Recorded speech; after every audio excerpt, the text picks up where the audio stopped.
My name is Rob Fish. I just graduated College of the Atlantic in Bar Harbor, Maine. Yeah, I first started getting involved in environmental issues when I was about a freshman in high school. And there's this place I always used to go. I called the mountain. We could go up above my town and just see miles and miles of just wooded hills and mountains. But then the German company BASF came in and decided to build their corporate headquarters right in view. And that kind of made me like, wait a second here, something's wrong with this. Growth isn't always good. Development isn't always good, and made me start questioning things. And from there I got involved with the Student Environmental Action Coalition and my school's environmental group. I first met Rob in autumn of 1996 when he matriculated at College of the Atlantic as a student. He wasn't hard to miss. He was, from the very start, interested and involved and enthusiastic about problem solving.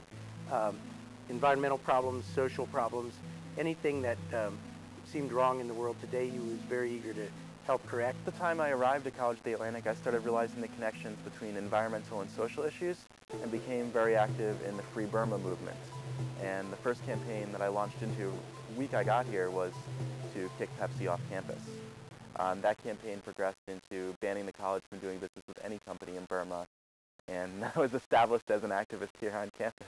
He grabs onto something, whatever the cause might be, he generates interest in the other students. He gathers people around him, but he's not afraid to go out and be the sort of spearhead for that, for whatever cause that might be. I'm working a lot on the Home Depot campaign, and we successfully forced them to commit to phasing out the sale of wood from ancient old-growth forests, and other companies followed. But this winter, one of those companies, Wicks Lumber, tried to back out of their agreement. They were refusing to drop a contract with International Forest Products, a company that was clear-cutting the Great Bear Rainforest in British Columbia.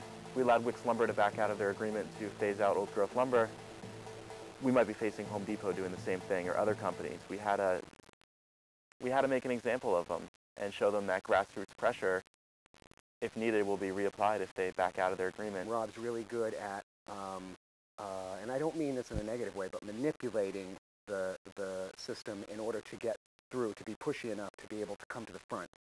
We eventually ended up having to blockade Wicks Lumber up here in Bangor, Maine, for several hours one morning to send a pretty powerful message to the president of Wicks that they have to live up to their agreements. Interfor was forced back to the negotiating process, and recently they just announced an agreement that permanently sets aside over 1 million acres of the Great Bear Rainforest and has a moratorium on another 2.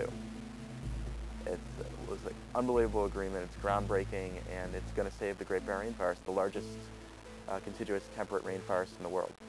There's a constant flow of emails and messages. He was there every day. He never lets up. He is relentless in his pursuit of what he believes is the right thing. What keeps me going is I feel it's a part of being a good citizen. Like, look around and you see things are messed up. I don't know, I wouldn't be able to face myself if I didn't fight for what I believed in.